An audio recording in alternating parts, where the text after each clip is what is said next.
Anche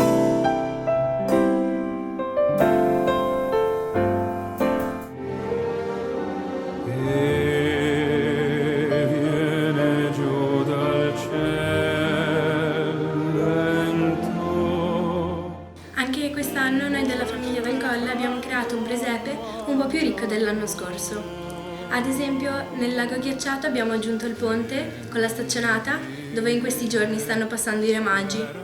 Abbiamo aggiunto il fienile, abbiamo aggiunto il fuoco dove sta cuocendo la polenta. È Natale, non soffrire. Abbiamo messo 2 capanne e nella capanna più povera è nato il bambino Gesù. I'm